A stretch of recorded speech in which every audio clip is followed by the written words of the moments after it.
테라피스트 B.A. 페리스 장편소설. 과거. 내 사무실은 작고 간소하니 흠잡을 데가 없다.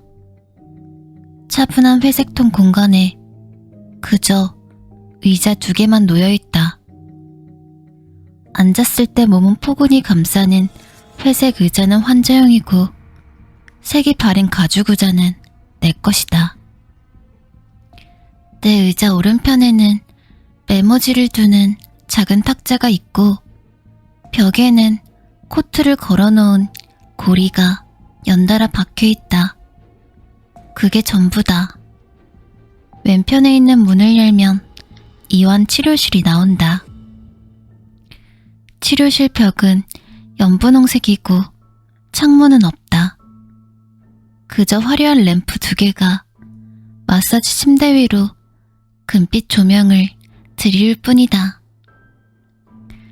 사무실 창문에 나무 블라인드를 내려놓았지만 블라인드 틈으로 누가 문 가까이 오는지 볼 수 있다. 지금 나는 신규 환자가 시간 맞춰 오기를 기다리고 있다. 혹여 늦으면 아마도 감점 요인이 될 것이다. 여자 환자가 2분 늦게 도착한다. 그 정도는 눈 감아줄 수 있다. 환자가 계단을 올라오더니 초인종을 누르면서 불안한 듯 주위를 둘러본다. 어깨를 한껏 움츠린 모습이 누군가 자신을 알아볼까봐 걱정해서인 것 같다. 괜한 걱정이다. 문 근처 어디에도 내가 무슨 일을 하는지 알리는 문패가 없기 때문이다. 나는 여자를 들인 후에 편히 쉬라 말을 건넨다. 여자가 의자에 앉더니 발치에 핸드백을 놓아둔다. 검청색 치마에 하얀 블라우스, 단정하게 묶은 포니테일이 면접을 보러 온 구직자 같다. 치료받는 자세가 훌륭하다. 나는 아무나 환자로 받지 않는다. 차림새도 중요하다. 내가 방안이 따뜻하냐고 묻는다. 창문을 열고 싶지만 쌀쌀한 기운이 아직 가시지 않은 날씨라 히터를 틀어놓았다. 한숨 돌릴 틈을 주기 위해 창밖을 바라보는데 비행기가 하늘을 날아가며 비행운을 남기는 광경이 시선을 사로잡는다. 이내 정중한 기침 소리가 들리고 나는 환자에게로 관심을 돌린다. 여자를 향해 앉은 후 치료사의 자세로 돌아가 기본적인 질문을 던진다. 어떤 면에선 첫 시간이 가장 지루하다. 이러는 게 맞는지 모르겠어요. 예상 진료 시간이 절반쯤 지났을 때 여자가 말한다. 나는 메모지에 뭔가를 열심히 쓰다가 고개를 든다. 분명히 말씀드리지만 이 방에서 나오는 얘기는 철저히 비밀에 붙여집니다. 여자가 고개를 끄덕인다. 죄책감이 너무 심해요. 제가 불행할 일이 뭐가 있겠어요. 원하는 걸 전부 가졌는데요. 나는 행복과 죄책감이라는 단어를 끼적인 뒤 몸을 앞으로 기울여 여자의 눈을 빤히 쳐다본다. 헨리 데이비드 소로가 뭐라고 했는지 아세요? 행복은 나비와 같다. 쫓으면 쫓을수록 더 멀리 도망가 버린다. 하지만 관심을 다른 곳으로 돌리면 절로 날아와 어깨 위에 사뿐히 앉을 것이다. 여자가 안심한다는 듯 미소를 짓는다. 그 구절을 마음에 들어할 줄 알았다. 1장. 책상자를 풀다가 한껏 들뜬 목소리에 정신이 팔린다. 온종일 사방이 너무 조용해서 내가 런던에 와 있다는 사실이 믿기지 않는다. 고향 할스턴에선 바깥 소음이 익숙했다. 새소리는 물론이고 자동차나 트랙터 소리도 자주 들렸고 간혹 말이 지나가는 소리까지 들을 수 있었다. 그러나 서클이라는 이름의 이 주택단지는 고요 그 자체다. 창문을 열어놔도 아주 가끔씩 소음이 들릴 뿐이었다. 예상 밖이지만 나쁘지 않다. 2층에 있는 레오의 서재에서 창너머로 길가를 내려다본다. 짧은 금발에 반바지와 민소매 차림의 여자가 키가 크고 날씬한 체형의 구릿빛 머리카락의 여자와 포옹하고 있다. 키가 좀 더 작은 금발 여자는 바로 옆집에 산다. 어젯밤 오호집 앞에서 한 남자와 차 트렁크에서 여행용 가방을 꺼내는 모습을 봤다. 키가 큰 쪽은 처음 보는 얼굴이다. 하지만 이곳 주민처럼 보인다. 몸에 딱 달라붙는 감색 청바지에 탄탄한 상체 굴곡이 드러나는 주름 하나 없이 빳빳한 흰색 티셔츠를 입은 걸 보니 창가에서 물러나야 한다. 저들이 고개를 들어 집 쪽을 보다가 창너머로 자신들을 관찰하고 있는 나를 발견할지도 모른다. 하지만 새로운 사람을 사귀고 싶은 간절함에 자리를 뜨지 못한다. 조깅하고 돌아오다 전화하려고 했어요. 진짜예요. 키가 작은 여자가 말한다. 이브, 그걸 변명이라고 해요? 어제 자기가 전화하길 기다렸단 말이에요. 키가 큰 여자가 고개를 흔들며 대꾸한다. 목소리에 웃음기가 어려있다. 키가 작은 여자의 이름이 이브인가 보다. 이브가 웃으며 말한다. 도착하니까 밤 10시잖아요. 너무 늦은 시간이라 방해될까봐요. 언제 돌아왔어요? 토요일이요. 오늘 애들 등교해야 하니까요. 그때 난데없이 바람이 불어와 집 맞은편 작은 공원에 줄지어선 플라타너스 이파리가 바스락거리며 대화의 뒷부분을 낚아채간다. 이 동네는 대도시 중산층의 남부러울 것 없는 삶을 보여주는 영화 세트장처럼 매우 예쁜 곳이다. 레오가 사진을 보여주기 전까지만 해도 이런 곳이 실제로 있으리라고 생각지 못했다. 심지어 사진을 보고도 너무 좋아서 가짜가 아닐까 싶었다. 동네로 들어오는 배달 차량이 시선을 뺏긴다. 차가 우리 집 바로 맞은편에 있는 단지의 검정색 출입문으로 들어오더니 말발굽처럼 생긴 도로의 왼편으로 둥글게 서행한다. 레오가 새 집을 꾸미기 위해서 도무지 용도를 알 수 없는 물건들을 사들이고 있으니 우리 집으로 향하는 차량일 수도 있다. 이를테면 어제 도착한 예쁘지만 쓸데없이 큰 유리 화병은 레오가 양팔로 안고 놓을 자리를 찾으러 한참을 돌아다닌 끝에 마침내 테라스로 이어지는 프렌치 도어 옆에 놓였다. 하지만 차량은 우리 집을 지나쳐 맞은편 집에 멈춰선다. 나는 7호에 사는 이웃을 훔쳐보기 위해 창문 옆에 바짝 붙는다. 차고 앞에 나타난 나이가 지긋한 남자를 보고 깜짝 놀란다. 이유는 모르겠지만 노인이 이곳에 살 거라는 생각을 하지 않은 까닭이다. 이곳이 런던 중심부에 새로 지어진 주택단지라 그렇게 짐작했으리라. 잠시 후 차량이 단지를 떠나고 나는 이브와 다른 여자가 서 있는 곳으로 다시 시선을 돌린다. 밖으로 나가 나를 자신 있게 소개할 수 있으면 좋으련만. 이사 온 지 열흘이 지났지만 그동안 한 사람밖에 만나지 못했다. 9호에 사는 마리아다.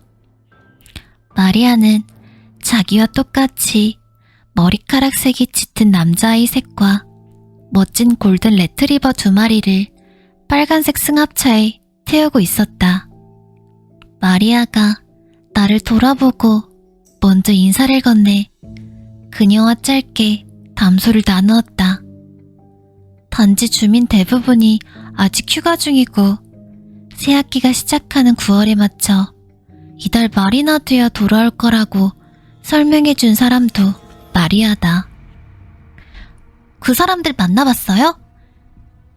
이브의 목소리에 관심이 쏠린다. 우리 집을 향해 고개를 돌린 것으로 짐작하건대 나와 레오를 가리키는 게 틀림없다. 아니요. 지금 가볼래요? 싫어요. 다른 여자의 까칠한 반응에 나는 창문에서 한 발 물러선다. 내가 뭐하러 그 사람들을 만나요? 잘 생각해봐요, 탐신. 이브가 달래듯 말한다. 못 본 척하고 사는 건 불가능해요. 이런 곳에선 더더욱. 나는 심장이 요동치는 바람에 탐신의 말이 끝나기를 기다리지 않고 어둠 속으로 몸을 숨긴다. 레오가 집에 있으면 좋았을 텐데. 레오는 오늘 아침 버밍엄으로 떠나 목요일이나 돼야 돌아온다. 그가 떠나 한편으로 안심하기도 했는데 그 사실에 죄책감이 든다. 서로에게 적응되지 않은 탓인지 지난 2주 동안 분위기가 조금 어색했다. 18개월 전 처음 만난 후로 우리는 주말에만 만나는 장거리 연애를 해왔다. 이곳에 짐을 푼 첫날 아침, 레오가 냉장고에서 오렌지 주스를 꺼내더니 주스병에 입을 대고 마신 뒤 도로 넣는 것을 보고 나서야 내가 그의 기벽이나 습관에 대해 별로 아는 게 없다는 사실을 깨달았다. 그가 훌륭한 샴페인을 즐겨 마시고 침대 왼편에서 잠을 자고 내 머리 위에 턱을 괴는 것을 좋아하고 일 때문에 영국 곳곳을 돌아다니다 보니 어디든 멀리 가는 것을 질색해 여권조차 없다는 건 안다. 하지만 그에 대해 파악해야 할 게 산더미일 정도로 아직 그를 잘 모른다. 그런데 지금 새집 계단 꼭대기에 앉아 보드랍고 포근한 회색 카펫을 맨발로 밟고서 그를 그리워하고 있다. 이브의 대화를 엿듣는 게 아니었다. 나도 안다. 하지만 이미 엎질러진 물이라 탐신의 가시돋은 말을 머릿속에서 지울 수가 없다. 여기서 친구를 못 사귀면 어떻게 하지? 레오가 런던에서 함께 살자고 처음 물었을 때 내가 걱정했던 점이 바로 이거였다. 레오는 잘 될 거라고 장담하면서도 눈도장을 찍을 수 있게 이웃들을 초대해 집들이 하자는 내 제안에 못마땅한 기색을 보였다. 안면부터 튼 다음에 초대하자. 하지만 안면을 트지 못하면, 첫 단추를 끼우지 못하면 그 다음은 어떻게 할 것인가? 나는 주머니에서 휴대전화를 꺼내 왓츠앱을 켠다. 마리아가 담소를 나누는 중 나와 레오를 서클 그룹에 추가하겠다고 해서 그녀에게 우리 번호를 알려준 터였다. 누구에게 메시지를 보내지도 않았는데 소포 분실, 공원 내 놀이터 유지 및 관리 문제 때문에 공지 알림이 계속 울려대자 레오는 왓츠앱 그룹을 탈퇴하고 싶어 했다. 레오, 그건 안 돼. 혹시 이웃들이 그를 무례한 사람으로 여길까봐 탈퇴를 말렸다. 결국 레오는 탈퇴 대신 음소거로 타협했다. 나는 화면을 들여다본다. 오늘만 벌써 새로운 공지가 12개나 떴다. 공지를 읽다 보니 심장이 더 내려앉는 듯한 기분이다. 화면은 이웃들끼리 휴가에서 돌아온 서로를 환영하고 그동안 밀린 이야기를 나누고 요가, 사이클링, 테니스를 다시 시작하고 싶다고 떠드는 메시지로 가득하다. 나는 잠시 생각에 잠겼다가 메시지를 쓴다. 안녕하세요, 여러분. 6호에 새로 이사온 이웃입니다.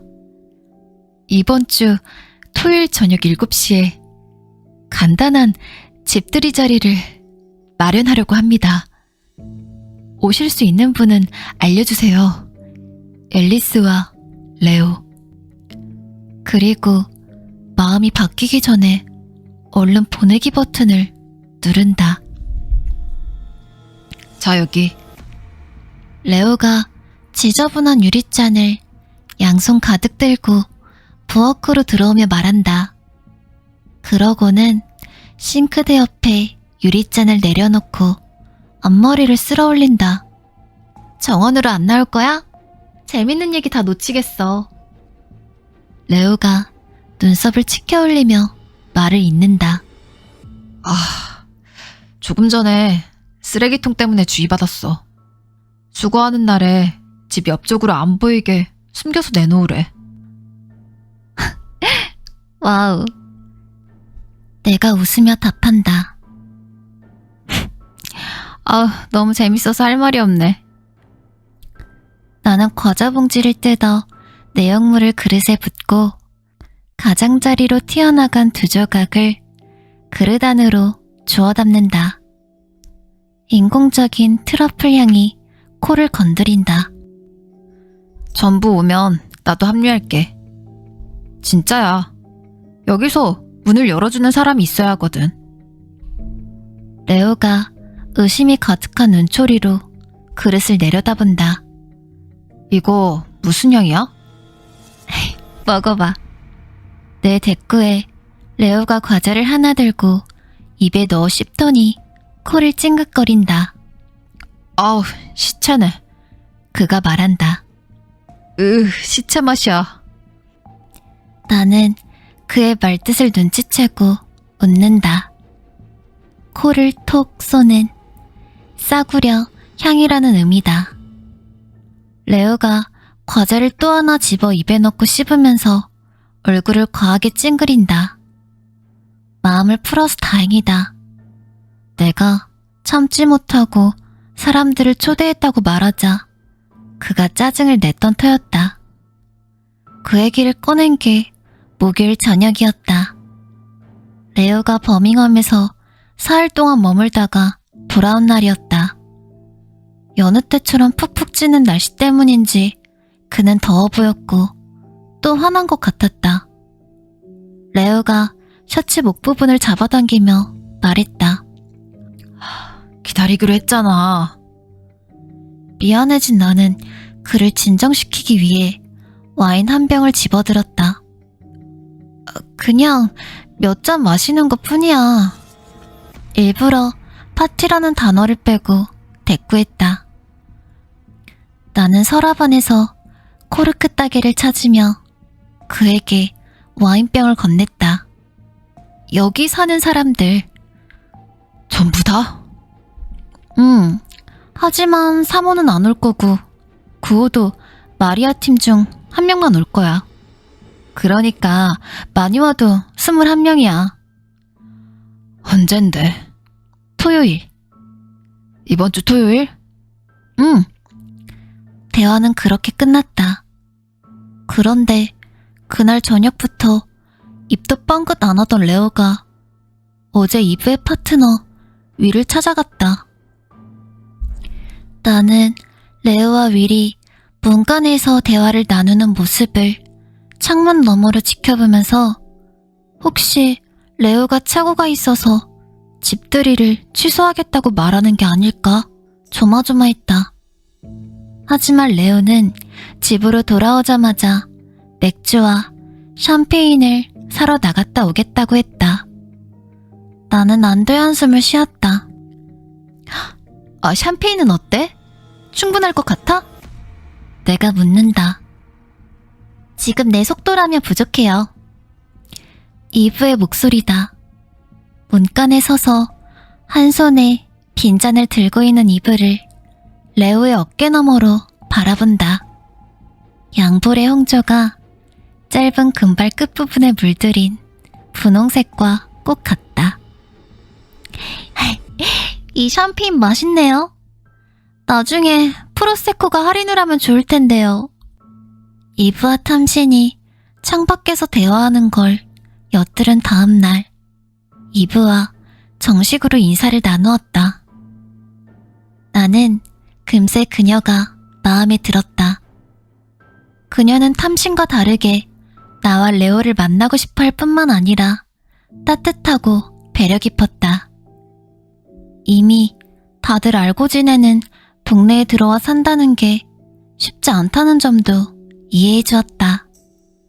그녀와 윌도 서클로 이사 온 지 18개월밖에 안 됐으니까 그녀 역시 다른 주민들에 비해 신입인 셈이었기 때문이다.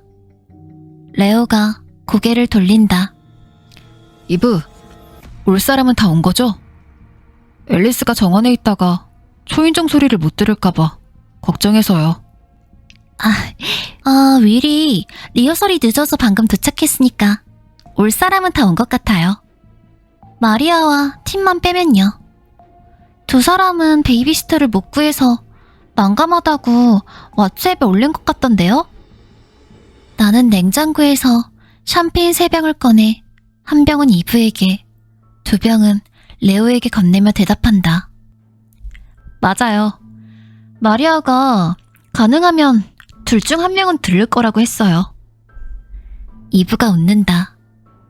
사내 아이만 셋이니까 베이비시터가 왜 안 구해지는지 알만하죠. 예쁘지만 혼이 쏙 빠지니까요. 로나 아주머니 부부도 안 올 거예요. 그 노부부의 이름을 익힌 내가 말한다. 내 소개도 하고 초대글을 받는지 묻기도 할 겸 갔더니 못 온다고 하더라고요. 파티를 즐기는 분들은 아닌 것 같아요. 이브가 확실치 않다는 투로 말한다.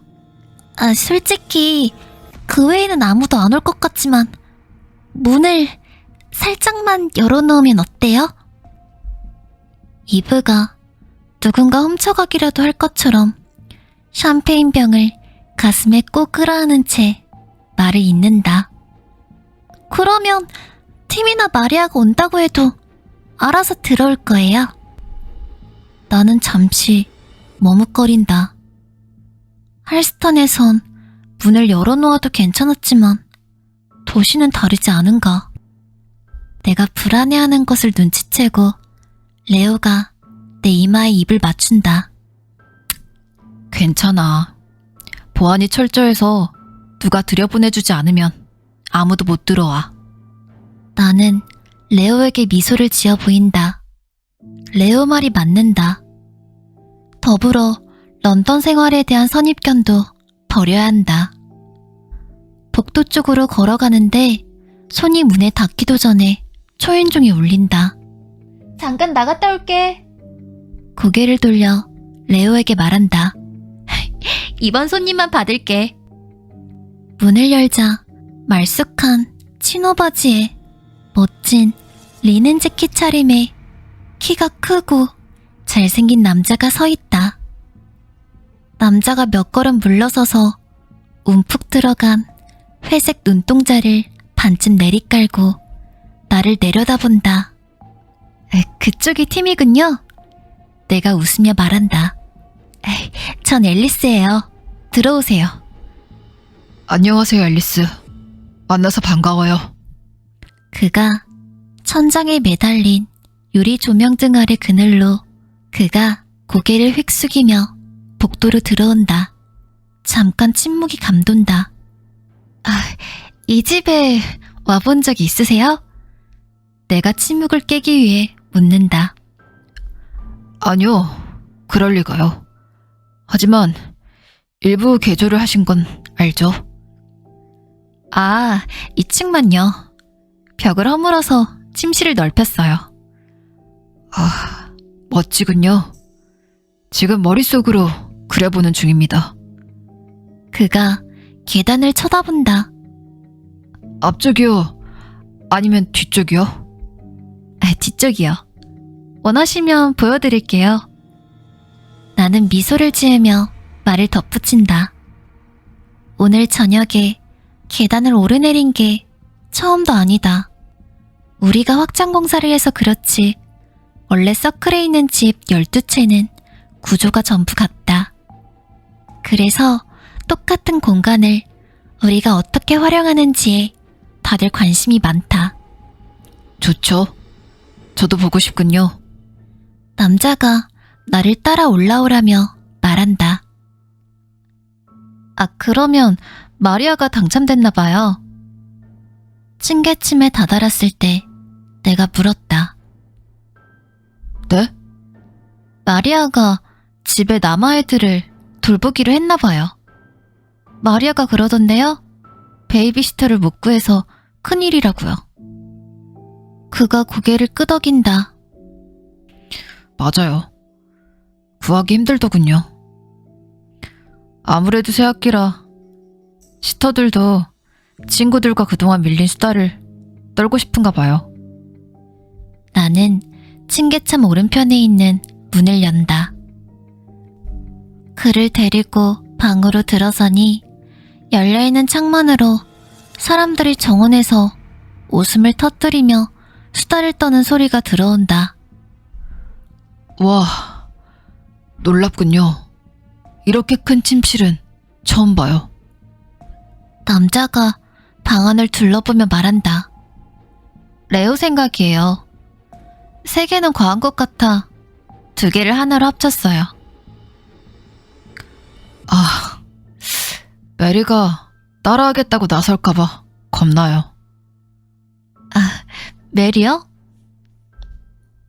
창밖에서 이브의 전염성 강한 웃음소리가 들리자 느닷없이 정원으로 나가서 합류하고 싶은 마음이 간절해진다.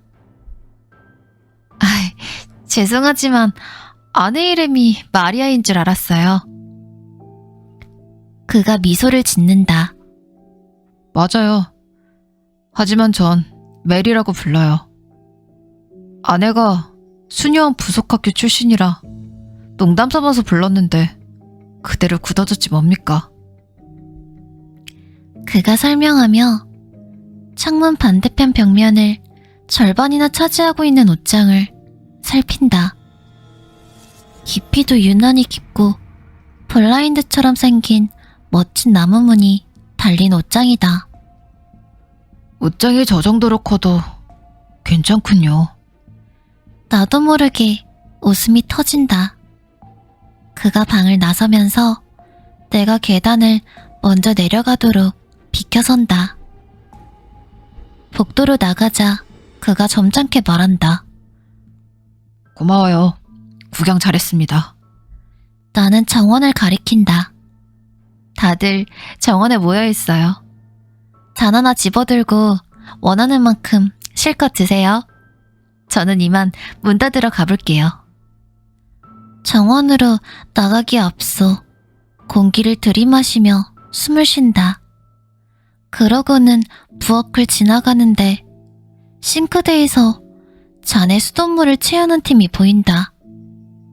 밖으로 나가면 아이스박스에 시원한 생수가 병째 담겨있다고 말해주고 싶지만 정원에서 나를 향해 손을 흔드는 레오의 모습이 보여 사람들 무리를 비집고 그에게 다가간다. 레오는 윌과 함께 서있다. 윌은 양손을 써가며 과장된 몸짓으로 레오에게 무언가를 설명하기 바쁘다.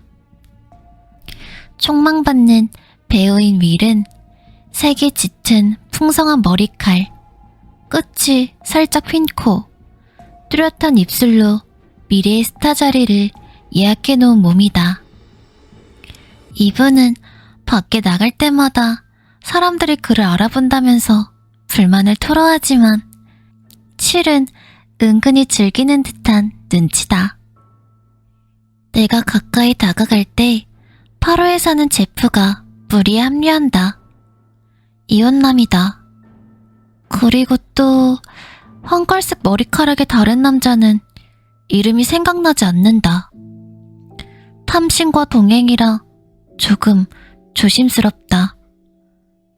솔직히 그날 엿들은 대화 때문에 내가 왓츠앱에 남긴 초대글에 그녀가 카메론인가 코너인가 하는 남편과 오겠다고 한참 뒤에 남긴 답글을 남겼기에 깜짝 놀랐다. 아마도 이브가 설득하지 않았을까 싶다. 나는 입고 있는 여름용 원피스를 의식적으로 매만지면서 혼자 있는 사람은 없는지 정원을 둘러본다. 하지만 다들 몇 년간 서로 알고 지낸 데다 휴가를 보내느라고 나누지 못한 이야기를 주고받기 바빠 즐거워 보인다. 그러고 보니 내가 연 파티에 나만 이방인이다. 앨리스, 일로 와요. 이브가 까치발로 서서 나를 향해 손을 흔든다. 나는 탁자에서 과자 그릇을 들고 그쪽으로 건너간다. 원피스 예쁘네요. 고개를 드니 황갈색 머리칼 남자가 내 앞에 서 있다. 큼지막한 손 하나로 잔 4개를 들고 있는 것으로 보아 술을 채우러 가는 모양이다. 아, 고마워요. 나는 그에게 웃으며 답한다. 죄송한데 이름이 기억 안 나요. 코너예요. 탐신의 콩깍지죠. 말투에 스코틀랜드 억양이 묻어난다. 아, 그러셨구나. 실은 탐신과 아직 인사를 제대로 못 나눠서요. 기억해두었다가 얘기 나눌게요. 내가 대꾸하자 코너가 웃으며 자리를 뜬다. 밥멋이야. 코너의 뒷모습을 보고 이렇게 생각한다. 그러다 불쑥 미안해진다. 한낱 농담에 이렇게 반응할 것까지야. 나는 이브가 친구들과 모여있는 곳으로 걸음을 옮긴다. 탐신이 다가가는 나를 보더니 눈을 살짝 흘긴다. 잘못 본 게 아니다. 진짜 용감하다고 얘기하고 있었어요. 1위로 이사 온 건 말이에요. 탐신이 말하자 이브가 그녀를 쿡 찌른다. 얼굴 윤곽을 따라 흐르는 구불구불한 머리칼과 옅은 녹색 눈동자. 탐신은 눈부신 미인이다. 나는 탐신에게 미소를 지으며 그녀를 내 편으로 만들기 위한 말을 던진다. 익숙해지겠죠. 게다가 이렇게 좋은 이웃들이 있잖아요. 탐신이 눈살을 찌푸린다. 나를 좋아하지 않는 게 분명하다. 심장이 철렁한다. 어쩌면 탐신은 친구들을 뺏기기 싫어하는 질투심 많은 유형이라 내가 자기들 무리에 불쑥 합류하려 한다는 인상을 받은 건지도 모른다. 아무래도 좀 천천히 다가가야 할 것 같았다. 한잔하시죠. 흑갈색 머리카락의 미인인 카라가 말한다. 폴과 동행인 건 알겠는데 몇 호에 사는지 기억나지 않는다. 2호던가? 카라가 내가 들고 있는 그릇에 손을 넣는다. 이거 저 맛있네요. 어디서 샀어요? 딩거리에 있는 식품점이요. 탐신이 내 대답을 가로채더니 딱딱한 미소를 보이며 덧붙인다. 전에 거기서 산 적 있거든요. 이후 저녁 시간이 정신없이 지나간다. 마지막 손님이 돌아갈 무렵이 돼서야 마음이 편해진다. 다들 너무 친절하네.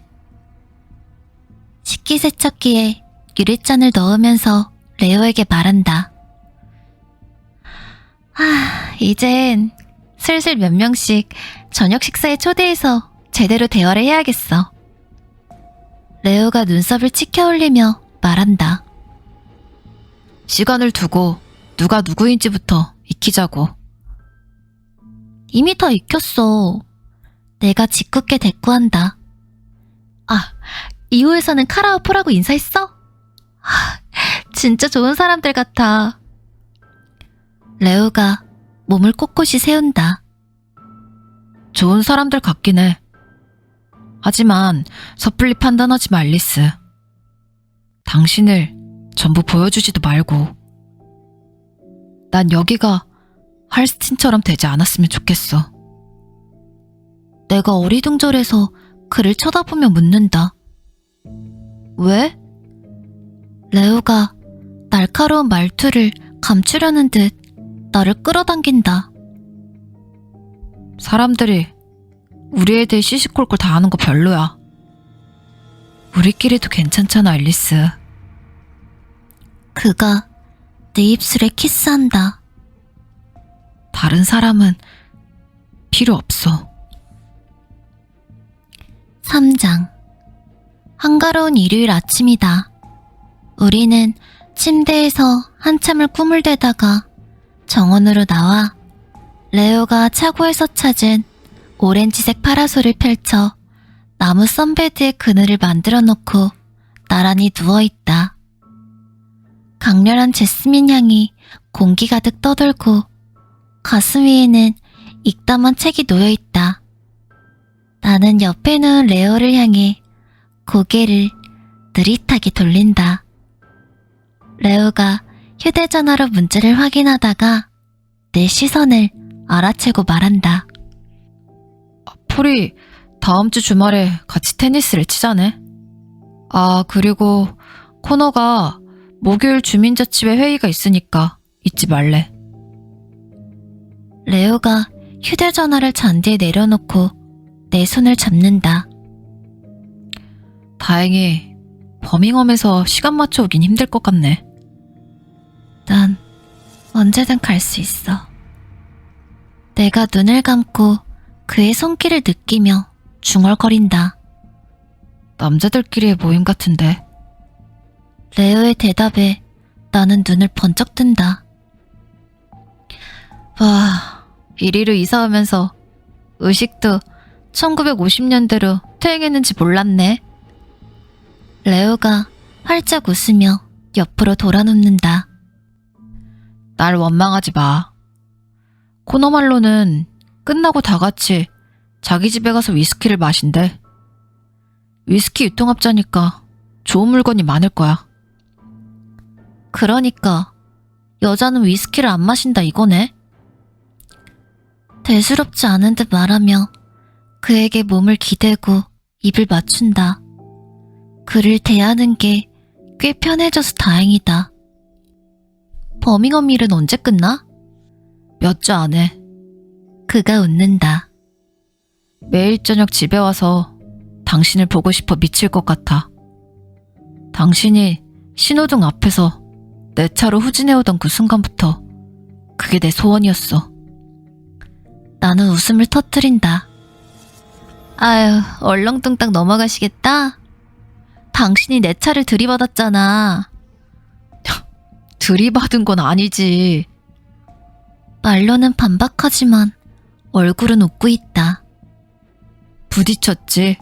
아주 살짝 말이야. 그의 말이 사실이다. 너무나 살짝 부딪혀 차 상태를 확인하러 나갈 생각도 안 했다. 1월이었고 비가 세차게 내리고 있던 탓이었다.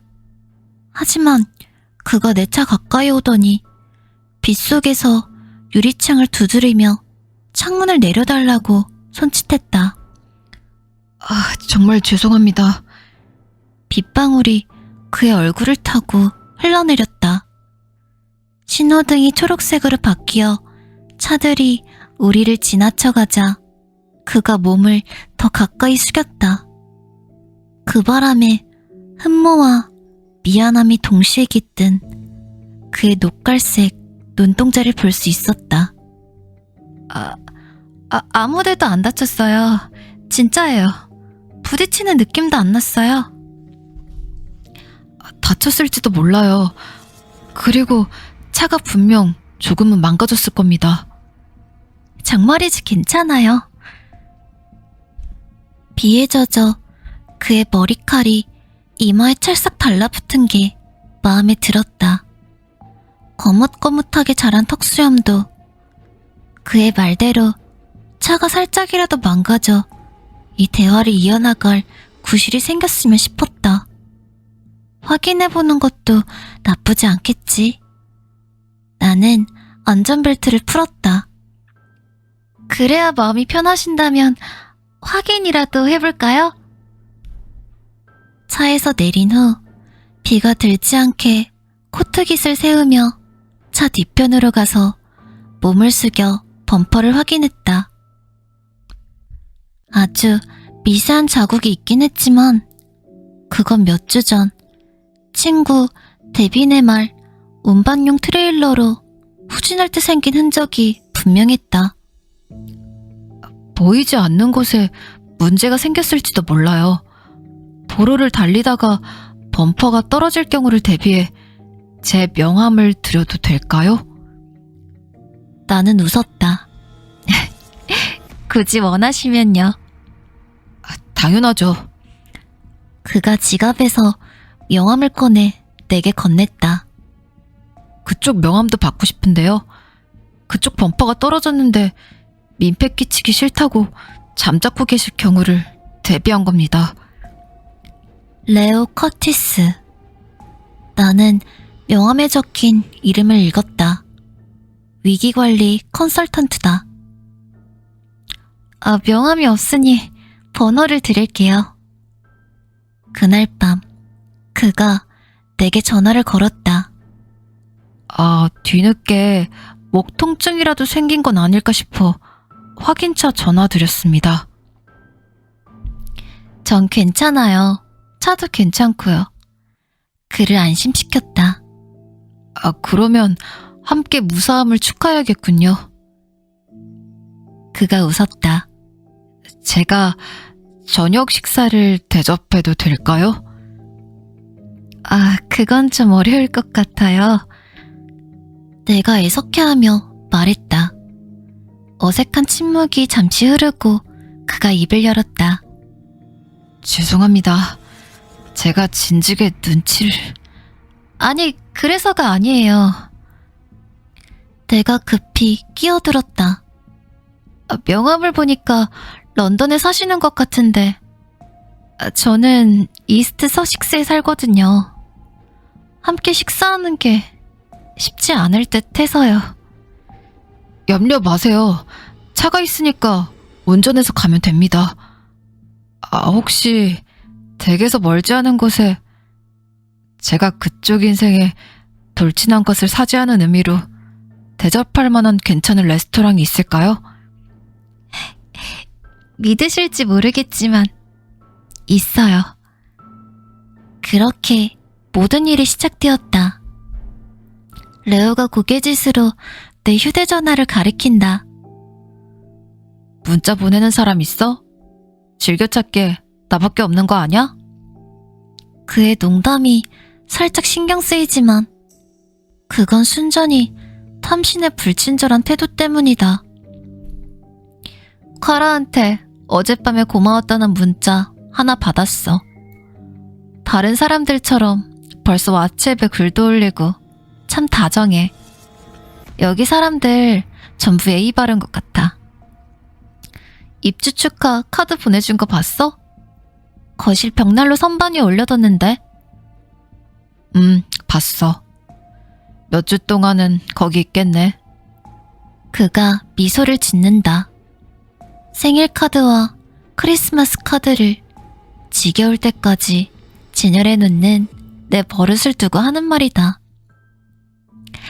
유별나긴 하지만 사람들이 카드 고를 때 한참 고민하는 걸 생각하면 쓰레기통에 바로 못 버리겠어. 나는 기지개를 켠 뒤 일어선다. 어디가? 레오가 내게 나른하게 손을 뻗으며 말한다. 스테이크랑 함께 먹을 샐러드 만들러. 말만 들어도 근사하네. 그가 흡족해 하는 한숨을 내쉰다. 느닷없는 움직임에 잠에서 깨보니 레오가 일어나 침대에 앉아있다. 누구세요? 레오가 갑자기 크게 소리치며 밤의 정적을 깨운다. 깊은 밤, 컴컴한 침실에는 그림자들만 무겁게 드리워져 있다. 무슨 일이야? 내가 속삭인다. 잠든 지 10분밖에 지나지 않은 느낌이다. 대체 몇 시일까? 그를 눕히려 잡아당기자 그가 내 손을 성마르게 뿌리친다. 누가 있어? 그의 목소리가 날이 서 있다. 뭐? 심장이 벌렁거린다. 나는 정신을 차리고 앉는다. 아드레날린이 솟구친다. 어디에? 여기 침실에. 레오가 머리말 램프를 더듬어 전원을 켜자 새하얀 인공불빛에 눈이 부셔서 앞이 잠시 보이지 않는다. 나는 눈을 빠르게 깜빡이며 초점을 맞춘 뒤 침실을 재빨리 훑는다. 아무도 없다.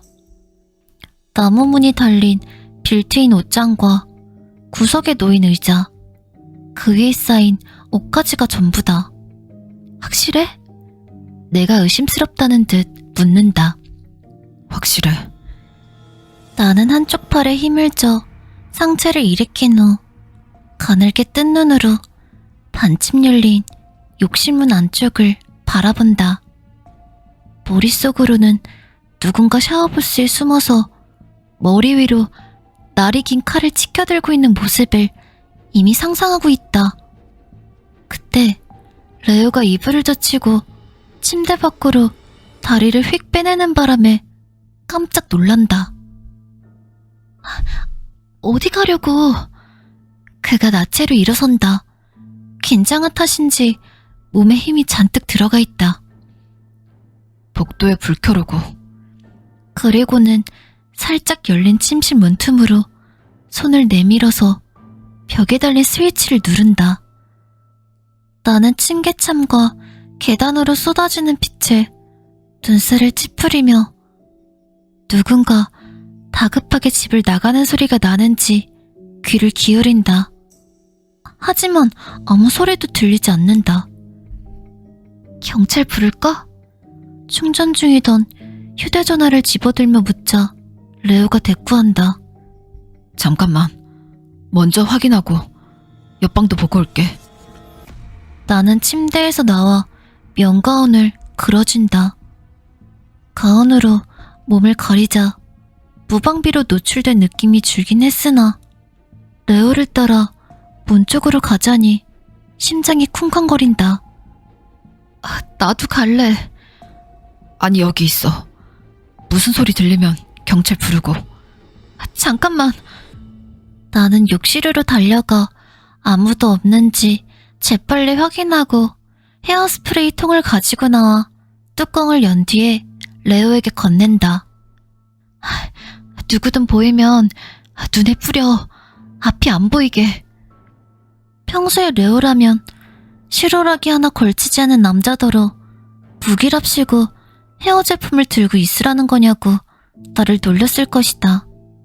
하지만 지금은 통을 받아 옆구리에 딱 붙이더니 분사 버튼 위에 손가락을 올린 채 침개참을 걷는다. 손님방에 이어서 서재를 살피는 그의 모습을 불안에 떨며 지켜보면서 나는 999를 누를 준비를 한다. 아무도 없어. 그가 외친다. 아래층도 살펴볼게. 조심해. 나는 잠시 기다린다. 뭐라도 보여? 대답이 없자 난간으로 가서 복도 아래를 내려다본다. 그 순간 거실로 움직이는 그가 보인다. 몇 분 뒤 레오가 돌아온다. 창문이랑 문은 잠겨있어. 물건도 그대로고. 진짜로 사람을 본 거야? 침실로 돌아가며 내가 묻는다. 아니, 모르겠어. 그가 시인한다. 그냥 방 안에 누군가 있는 것 같은 느낌이었어. 꿈이었나 보다. 그가 헤어스프레이 통을 내려놓으며 겸연쩍다는 듯한 표정을 짓는다. 그랬나 봐. 미안해. 당신을 겁먹게 할 생각은 없었어. 그나저나 몇 시지? 나는 휴대전화를 확인한다. 3시 15분. 좀 더 자. 3시간 있다가 일어나야 해. 침대로 함께 올라가자마자 그가 금방 골아떨어진다. 하지만 나는 고향집에 살 때 한밤중에 집안에 울려 퍼지는 이상한 소리에 놀라서 눈을 떴던 모든 순간을 떠올리고는 레오가 내 곁에 있다는 사실이 감사해서 잠을 쉽게 이루지 못한다. 일상을 공유할 수 있는 그가 있다는 사실이, 더는 혼자 헤쳐나가지 않아도 된다는 사실이 좋다. 레오가 내 차를 들이받은 건 몇 년 사이 내게 일어난 일 중 최고의 사건이다. 그거 알아? 네가 다른 사람한테 눈꽃만큼이라도 관심을 보인 게 이번이 처음이야. 내가 데비에게 그날 일을 털어놓자 데비가 건넨 대답이었다. 그 말이 맞았다. 당시 나는 35이었다. 그때까지 짧지 않은 연애를 3번 했는데 모두 좋지 않게 끝났다. 갑작스러운 결별은 아니었고 관계에 미래가 없어 보여서 서서히 멀어졌다. 그런 탓에 내가 긴 연애에는 맞지 않는 사람이라고 생각했고 평생을 함께할 사람을 못 찾을 수도 있겠다 싶어서 조금 슬퍼하다 말았다. 하지만 레오가 내 인생에 나타나면서 모든 것이 바뀌었다. 레오와 나는 6개월 동안 주말에만 만나는 장거리 연애를 했다. 레오가 주중에는 런던 아파트에서 지내다가 주말마다 할스턴으로 내려왔다. 물론 시간이 흐를수록 둘 다 더 많은 것을 원하게 되었다. 어느 날 저녁 같이 식사하는데 그가 샴페인을 시켰다. 프로포즈 할지도 모른다는 생각에 불안감이 치솟았다.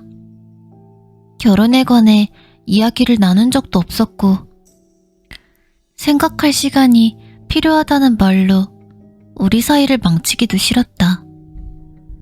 웨이터가 코르크 마개를 빼느라 허둥대는 동안 나는 좋다고 말하는 게 괜찮을지 고민했다.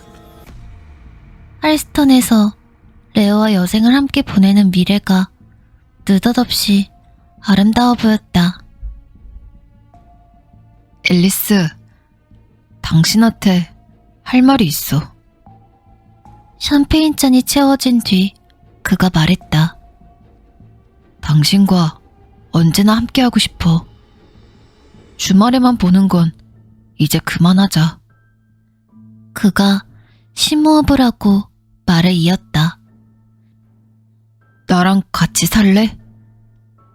같이 살자고? 그러니까 런던에서?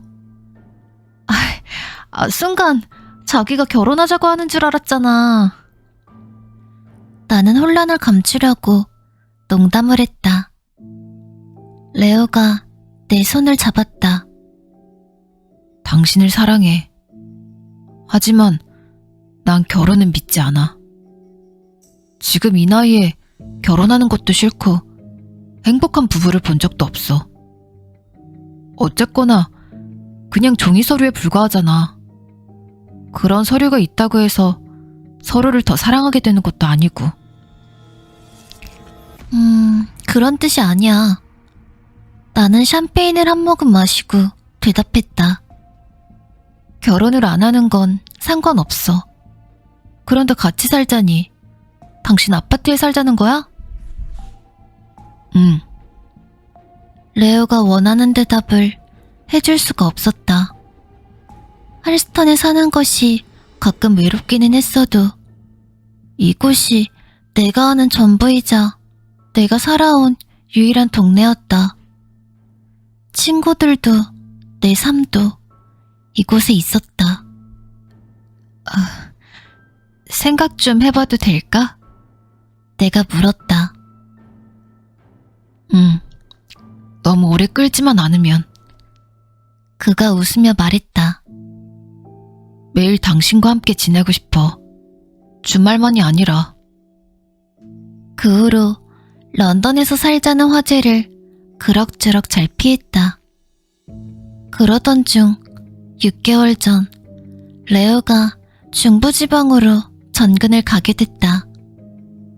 딱히 최후 통첩을 한 건 아니지만 그가 자신의 전근지로 이사하지 않겠냐고 물을 때 그와 미래를 함께하고 싶으면 내가 조금 양보해야 한다는 걸 알았다.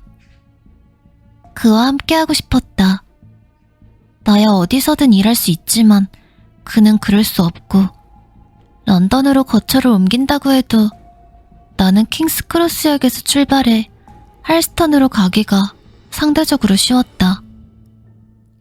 결국 함께 런던에서 살기로 결정한 후 녹지와 가까운 곳을 원하는 내 의견에 따라 그가 아파트를 팔고 나는 고향집을 팔아 정원이 딸린 공원 근처로 집을 알아보기로 합의했다.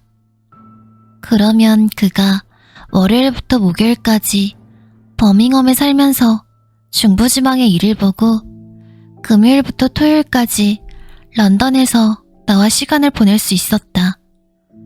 그렇게 우리의 새 집이 마련되었고 나의 새 인생이 시작되었다. 어젯밤 파티가 끝나고 레오가 했던 말이 뇌리를 스친다. 다른 사람들은 필요 없다는 말. 그가 진짜 일주일 내내 나와 껌딱지처럼 붙어있기를 원한 건 아닐 테다. 그는 사생활을 매우 중시하기 때문에 너무 사적인 질문을 받으면 상대의 관심을 딴 데로 돌리는데 굉장히 능숙하다. 내가 누군가 우리에게 관심이 많다라고 표현하면 그는 오지랖이 넓다라고 표현하는 식이다. 누구였어? 어느 금요일 오후 내가 레오에게 물었다. 런던에서 오는 그를 기다리며 할스턴 고향집 창가에 서 있다가 본 여자를 가리키는 말이었다. 눈이 내리더니 이내 바닥이 얼어붙은 험악한 날씨여서 레오는 한낮에 출발한 터였다. 차에서 내리는 그에게 웬 여자가 난데없이 말을 걸었다. 레오가 피하려고 해도 여자는 막무가내였다. 자신을 좀 내버려두라고 말하는 레오의 목소리가 또렷이 들렸다. 누구냐고 묻는 내 말에 레오가 지나치게 신경질적인 목소리로 답했다. 사귄 지 얼마 되지 않았을 때라 잠시 옛 예인이 아닐까 짐작했다. 레오는 누구든 자신의 사적인 공간을 침범하는 것을 몹시 싫어했다. 그래서일까? 몇 년 전 일하다가 만난 마크 외에는 친한 친구가 거의 없다. 이런 상황에 죄책감이 든다. 다른 사람은 필요 없다는 그의 말을 나는 동의할 수 없기 때문이다. 레오를 사랑하지만 내게는 데비는 물론이고 할스턴의 다른 친구들도 필요하다. 그들은 내게 가족이나 다름없는 항상 그리운 존재들이다. 다행히 런던에도 절친한 친구가 된 마크의 아내 지니가 있다. 게다가 겨우 몇 킬로미터 떨어진 이즐링턴에 살고 있다. 이곳 소클에서도 새 친구를 꼭 만들고 싶다. 나는 베개를 뒤집어 툭툭 쳐 평평하게 만든 뒤 몸을 돌려 레오를 바라본다. 그의 머리가 이불에 반쯤 묻혀있다. 전에는 생각지도 못한 깨달음이 스친다. 그에게 가족이라곤 내가 전부다. 부모님과는 소원한 데다 그가 말해준 몇 안 되는 사실에 따르면 그다지 훌륭한 부모도 아니었던 것 같다. 레오가 몸을 뒤척이며 잠결에 웅얼거린다. 갑자기 사랑의 감정이 물밀듯 밀려온다. 그가 안정된 삶을, 의지할 사람을 원하는 것도 이상하지 않다. 4장. 목요일에 봐. 다음날 아침 레오가 식탁 의자에서 나를 번쩍 드러내리며 입을 맞추고는 말한다. 조심해. 밤에 문단속 잊지 말고. 아무도 없었어. 그의 셔츠에 얼굴을 파묻고 냄새를 들이마시며 간밤의 일을 상기시킨다. 같이 확인했잖아. 레오가 내 정수리에 턱을 갠다. 알아. 그래도 조심해.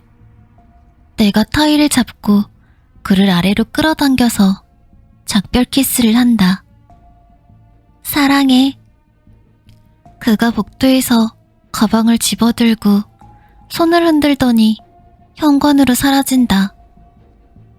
나는 그의 뒤로 문이 닫히고 그의 발소리가 진입로를 따라 잦아들다가 완전히 사라질 때까지 귀를 기울인다. 순간 숨막히는 정적에 휩싸이며 누군가 여기 있었다는, 외부인이 우리가 자는 모습을 지켜보고 있었다는 생각이 뇌리를 스친다. 완벽한 고요에 사로잡힌 채 서 있으니 또 다른 생각이 머릿속을 쾅 하고 때린다. 난 이 집이 싫다. 레오가 집 구경을 끝내고 전화했을 때 나는 지니와 베니스에서 휴가를 보내는 중이었다. 완벽해. 레오가 말했다. 못해도 20채는 돌아보느라 그런지 그의 목소리에서 안심하는 기색이 묻어났다. 지니 말이 맞았다고 전해줘. 벤 그 친구 대단하던데? 우리가 딱 원하는 집을 찾아줬어. 완벽한 집이야. 지니가 읽고 있던 잡지에서 고개를 들고 엄지손가락을 들어 올렸다. 베니스로 떠나기 전 지니가 레오에게 벤을 찾아가 보라고 조언해 주었다. 벤은 몇 달 전 지니와 마크에게 그들이 바라던 완벽한 집을 찾아준 부동산 중개인이었다. 어떤 점에서 완벽하다는 거야? 나는 레오에게 물었다. 너무 쉽게 진행되는 것 같았기 때문이다. 그토록 완벽한 집이라니 거짓말이 아닐까? 사진을 찍었거든? 지금 보내줄게. 엄청나게 크다. 몇 분 후 내가 말했다. 게다가 너무 비싸 보였는데 그 말은 소리는 하진 않았다. 나는 앞마당이 전용도로로 이어져 있는 거대한 크기의 하얀색 집 사진을 계속 넘겨보았다.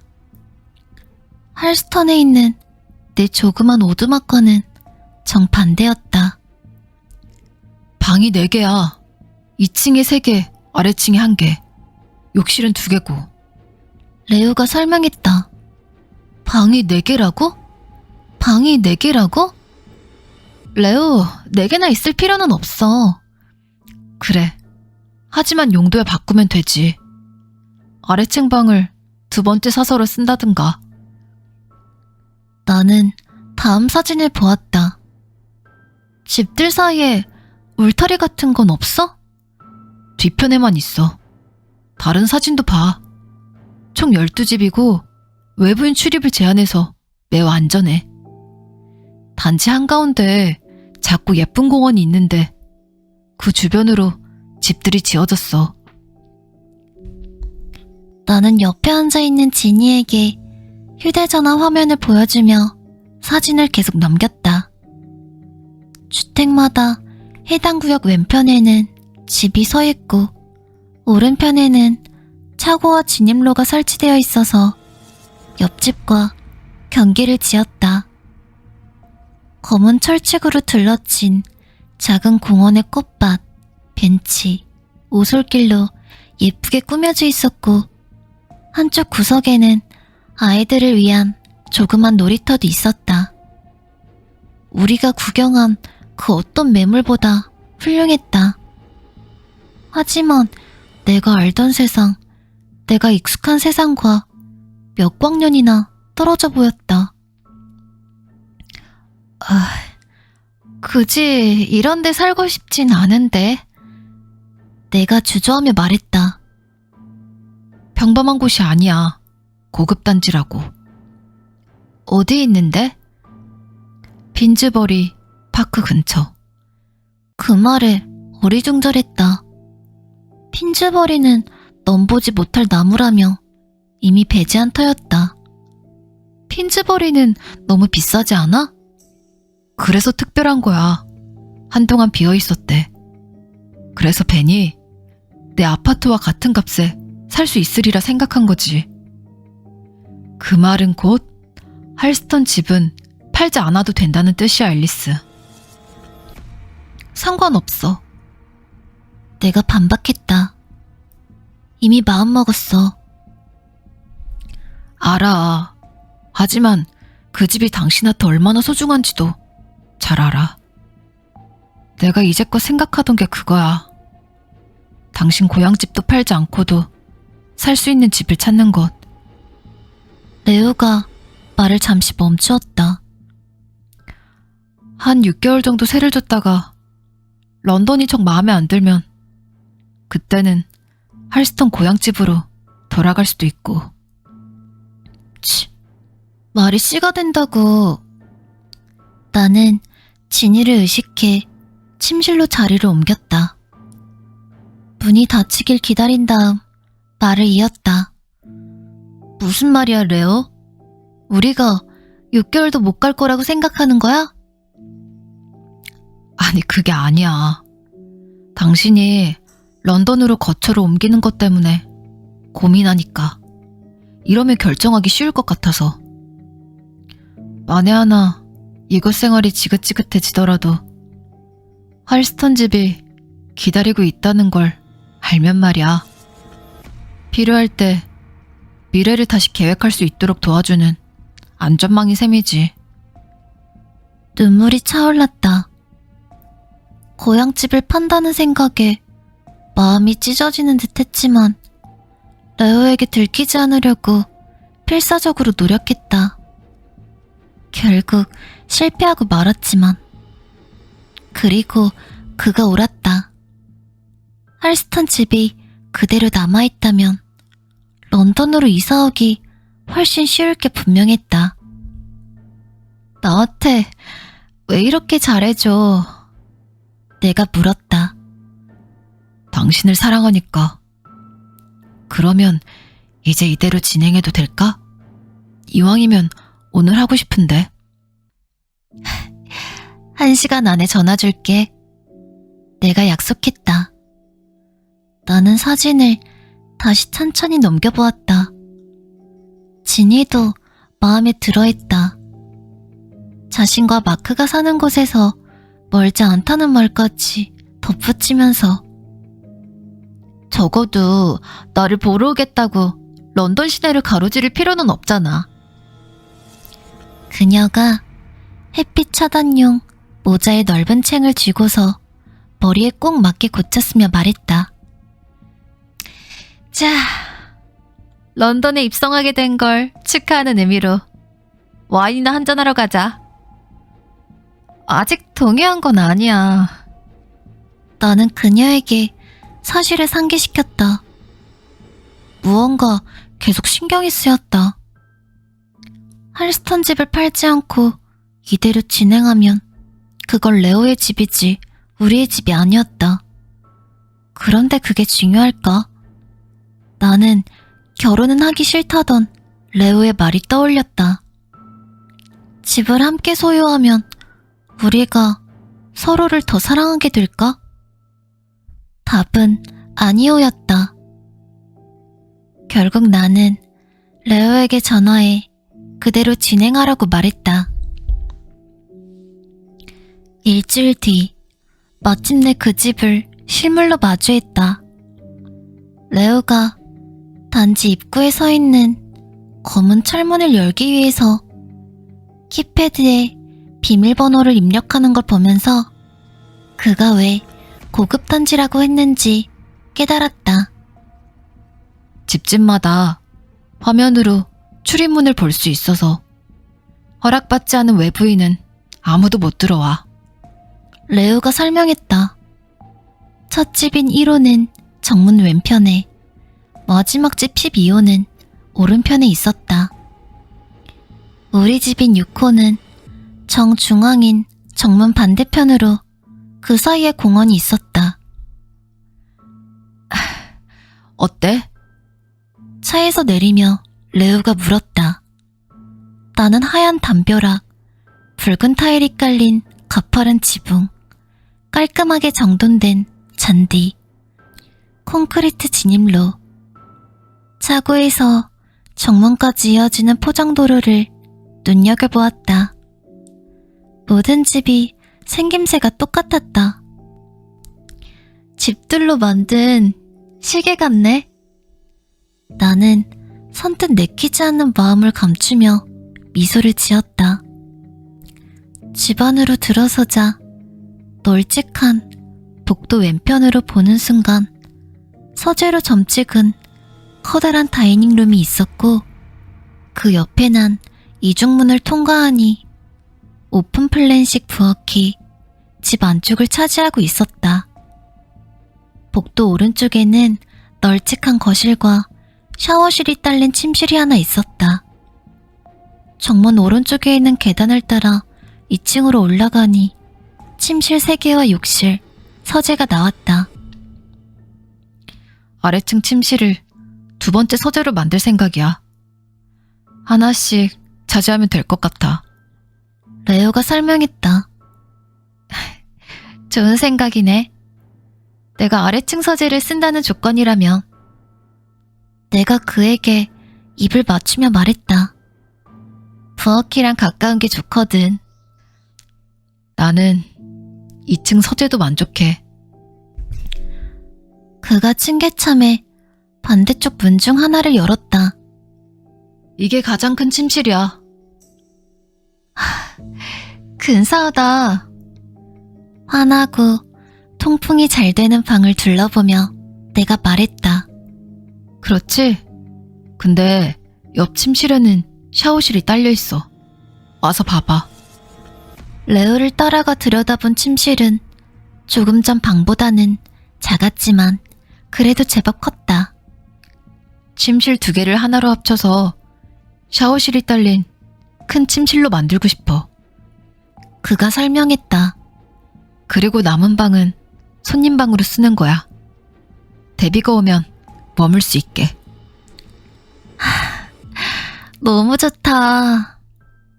나는 창가로 가서 정원을 내다보았다. 5월 초라 금사슬 나무가 아름답게 피어 있었다. 벚나무처럼 보이는 나무도 있었다. 왼편 울타리를 따라 나무딸기 가지가 뻗어있는 것도 보였다. 아름다워. 내가 넋을 놓고 말했다. 정말 예뻐. 레오가 내 뒤에 서서 양팔로 나를 감싸며 속삭였다. 여름날 저녁에 저기 함께 앉아서 와인 한 잔 기울이면 딱 좋겠다. 그의 따뜻한 숨결이 목에 닿자 나는 본능적으로 고개를 기울였다. 그러게. 그가 나를 돌려세워 내 얼굴을 쳐다보았다. 그 말은 좋다는 뜻이야? 갈색 눈동자가 내 눈을 빤히 응시했다. 좋아. 나는 이렇게 답하며 속으로 행운을 빌었다. 실은 그다지 마음에 들지 않았다. 하지만 그를 위해 마음에 들도록 노력할 생각이었다. 점점 좋아질 터였다. 아직은 아니었지만. 5장. 나는 부엌 바닥에 양반다리로 앉아 조금 전 내게 힘주어 말하던 내면의 목소리를 떠올린다. 이 집이 싫다고. 아니, 못 견디기 싫은 건 아니다. 1층 서재처럼 마음에 드는 부분도 있다. 결코 마음에 들지 않을 줄 알았던 연분홍색 벽도 마음에 드는 데다 원래는 침실이라 욕실이 딸린 점도 좋다. 창문 앞에는 한때 아버지가 사용하던 책상이, 구석에는 레오의 아파트에서 가져온 소파베드가 놓여있다. 또 주방도 좋다. 연한색 대리석 조리대와 새하얀 독일제 불탑 주방 가구가 설치된 주방도 멋지다. 좀 더 생기만 불어넣으면 더 좋아하게 될 것 같다. 지금은 모든 것이 한 치의 오차도 없이 줄 맞춰 서 있거나 죄다 찬장에 숨겨져 있어서 너무 깔끔한 모습이 꼭 병실 같다. 그러니 나는 이 집을 싫어하는 게 아니다. 분위기가 마음에 들지 않을 뿐이다. 어쩌면 분위기라는 게 아예 없어서 그럴지도 모르겠다. 지어진 지 겨우 5년밖에 안 됐으니까. 반면에 내가 나고 자라 몇 주 전까지 살던 고향집은 200살이다. 그 집을 지킬 수 있어서 정말 감사하다. 레오가 말한 대로 시골살이를 시도해보고 싶어하는 맨체스터 출신의 사랑스러운 커플에게 6개월 동안 고향집을 세주었다. 바닥에 널려있는 사진들을 훑어본다. 대부분 데뷔와 고향 친구들 사진이지만 요크셔 계곡에서 일주일 동안 레오와 휴가를 보내면서 찍은 사진도 있다. 나는 손을 뻗어 사진 한 장을 집어든다. 언니의 얼굴 사진이다. 사진을 잠시 바라보다가 다른 사진에 손을 뻗는다. 이번에는 언니의 졸업식 때 찍은 부모님과 언니의 사진이다. 나는 사진을 입술 가까이로 가져와 입을 맞춘 뒤 눈을 감고 기억에 잠긴다. 내가 이 소중한 사진 2장을 냉장고에 붙이려 한다는 게, 냉장고 문을 여닫을 때마다 나는 물론이고 다른 사람들의 눈길이 절로 갈 곳에 두려 한다는 게 믿기지 않는다. 혹여 가족에 관해 묻기라도 하면 설명을 해줘야 할 테니 말이다. 그래서 이제까지는 가족 사진을 침실에 꽁꽁 숨겨놓았다. 하지만 이번 런던으로의 이사는 내게 여러 가지 의미로 새로운 출발이다. 나는 무릎을 꿇고 작은 자석으로 냉장고 문에 사진을 붙인다. 손 닿는 곳을 채우고 난 뒤 일어나서 문이 전부 덮이도록 사진을 계속 붙인다. 다 붙이고 나서 뒤로 물러서서 작품을 감상한다. 부모님과 언니의 모습이 담긴 사진 2장이 유독 눈길을 끈다. 나는 부엌을 둘러본다. 색감이 더 필요하다 싶어 다이닝룸 책장에 정리해놓은 요리책 더미를 가지고 온다. 거실을 지나가면서 문 너머를 흘낏 보니 웃음이 나온다. 입주 축하 카드가 벽난로 위에 엎어져 있기 때문이다. 어제 나눈 대화에 대한 레오의 소소한 농담이다. 부엌으로 돌아와 조리대에 요리책을 쌓는다. 나중에 정원에서 꽃 몇 송이를 꺾어 중고품 가게에서 산 붉은 금태 화병에 꽂아 식탁에 올려둘 생각이다. 아직 옷을 제대로 입지 않아서 위층으로 올라간다. 침실로 들어가다가 방 크기가 낯설어 걸음을 잠시 멈춘다. 짐도 다 풀지 않았고 레어까지 없으니 방이 더 휑해 보인다. 갑자기 집 밖으로 나가고 싶은 충동이 일어 가지런히 접어 의자 등받이에 걸어둔 옷더미 속에서 여름용 원피스를 찾는다. 일기예보에서 남은 한 주 동안 기온이 내려갈 거라고 했으니 오늘이 이 원피스를 입을 수 있는 마지막 날일 것이다. 한 번 더 입을 생각으로 빨랫바구니에는 넣지 않았다. 분명 옷장에 걸어놓았다. 나는 거대한 옷장 내부에 걸린 옷걸이를 뒤적여 원피스를 찾는다. 끝내 원피스가 보이지 않아 청 반바지와 민소매 셔츠를 꺼내다가 옷장 바닥에 가지런히 두었던 신발 여러 켤레가 마구 어질러져 있는 걸 눈치챈다. 허리를 숙여 신발을 정리하면서 이불을 찾아가도 될지 고민한다. 그녀는 미용 제품을 주로 다루는 전문 블로거로 언제나 본인이 원하는 시간만큼만 일한다. 완벽한 직업이에요. 이사 첫날 왓츠앱에 올린 초대글을 보고 감사 인사를 하러 와서 이브가 한 말이다. 여동생한테 얼마나 고마운지 몰라요. 동생이 뷰티테크 최고 경영자거든요. 블로그를 해보라고 제안한 사람도 동생이에요. 평소 관심 있던 주제에 대해 글도 쓰고 좋은 제품을 테스트도 하고 공짜 제품도 화장대가 흘러넘칠 만큼 한가득 받고 아 맞다. 내가 몇 개 줄 테니까 까먹지 말고 얘기해줘요. 게다가 이 일은 평생 할 수도 있잖아요. 우리 둘 다 집에서 일할 수 있다니 운이 좋지 않아요, 앨리스? 어떨 때는 침대에 누워서 블로그를 쓴다니까요. 그 말에 동의하지 않을 수 없었다. 너는 프리랜서 번역가니까. 보통은 책상에 앉아서 번역을 하지만 가끔 침대에서 원고를 읽기도 한다. 특히 겨울에 이브처럼 나도 내일을 좋아하고 출퇴근하는 생활이나 동료를 그리워하지도 않는다. 또한 시기별로 업무 강도가 다르다는 점도 마음에 든다. 지금은 이탈리아 출판사로부터 책이 도착하기를 기다리는 때라 잠시 소강 상태다.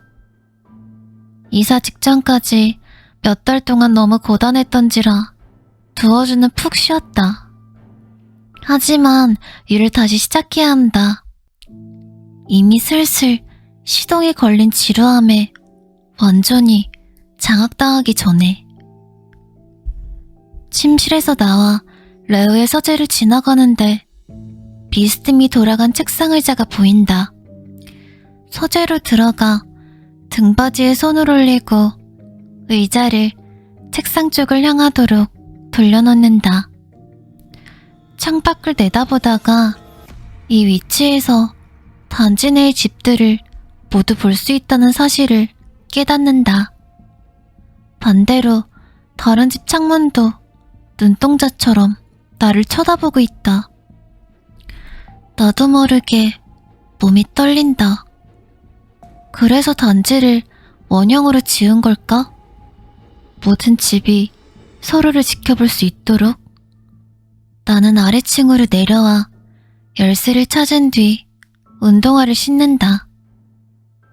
이불을 방해하지 않을 생각이다. 지금쯤 바쁠 테니까. 다리 뒀다 뭐 하겠는가? 산책이나 해야지. 레오와 서클 근처만 둘러봤지 핀즈버리 파크까지는 가본 적이 없다. 밖으로 나가 길을 건넌 뒤 공원을 지나 단지 정문으로 걸어간다. 느린 걸음으로 5분 정도 걸린다. 멋지긴 하다. 벤치 여러 개와 놀이터가 있어서 아이들과 노인들 모두에게 안성맞춤인 곳으로 모두가 함께 할 수 있는 공간이라는 점이 이 공원의 매력이다. 하지만 놀이터의 그네와 미끄럼틀의 군데군데 페인트 칠이 벗겨져 있다. 레오와 내가 왓츠앱에서 봤던 유지 및 관리 어쩌고 하던 메시지가 이걸 두고 한 말인가 보다. 런던이 워낙 생소하다 보니 단지를 나서자마자 귓전을 때리는 자동차 경적과 사이렌 소리에 어안이 벙벙하다. 인파로 가득한 거리와 앞다투듯 밀치고 지나가는 사람들도 낯설긴 마찬가지다. 순간 내가 알스턴에서 정말 평온하게 살았구나 하는 생각이 든다. 그렇지만 런던의 소음에는 어딘가 활기를 주는, 내가 좀 더 큰 세상에 속해 있다는 기분을 느끼게 하는 구석이 있다. 나는 런던 사람들의 발걸음에 맞추어 재빨리 속도를 높인다. 지도 앱인 시티 매퍼의 도움을 받아 핀즈버리 파크까지 가는 길을 찾는다. 공원에 도착하니 유격 훈련을 마친 듯한 기분이 든다. 할스턴에서는 사람 하나 마주치지 않고 몇 시간 동안 들판을 걸을 수 있었다. 지금 여기는 공원을 한 바퀴 도는데 1시간밖에 걸리지 않았지만 차에 치일까봐 노심초사하지 않고 갈 수 있는 장소가 있다는 사실이 기쁘다. 그리고 이제 이전의 삶과 현재의 삶을 비교하는 것도 그만두어야 한다. 단지로 돌아와서 샘문의 비밀번호를 입력하는데 정문이 열리면서 마리아의 승합차가 들어간다. 내게 손을 흔드는 그녀를 보면서 나는 오른쪽으로 돌아 12호, 11호, 10호를 지나 9호까지 걸어간다. 앨리스! 마리아가 차에서 내리며 부른다. 어때요? 짐은 다 풀었어요? 조만간 다 풀 거예요. 산책하러 나왔어요. 오늘 날씨 너무 좋죠? 전 오후에 약속이 없어서 빨리 일 끝내고 학교 애들 데리러 갔다 오는 길이에요. 사내 아이 2명이 경쟁하듯 차에서 내리는 동안 마리아가 3살 남짓한 막내를 들어올리고 육중해 보이는 차문을 닫는다. 자, 아들들, 집 안으로 들어가세요. 아빠한테 주스 달라고 해요. 토요일 저녁에 못 와서 아쉬웠어요. 내가 주차장 진입로에 서 있는 마리아에게 다가가며 말한다. 마리아가 유감스럽다는 듯한 미소를 짓는다. 그러니까요. 마리아는 커다란 갈색 눈과 높은 광대뼈 덕에 인상이 좋다. 자주 부르던 베이비시터가 우릴 버렸어요. 네, 팀한테 들었어요. 팀이라도 와서 다행이지 뭐예요. 응? 팀이요? 마리아의 이마에 주름이 잡힌다. 아닐 텐데? 팀은 나랑 애들이랑 같이 집에 있었거든요. 내가 잠든 뒤에 나갔다면 또 모를까요? 아, 그랬나 봐요. 분명 왔었거든요. 마리아가 재밌다는 듯 고개를 흔든다. 에휴, 능구렁이 같은 인간. 나한테는 아무 말도 안 하고.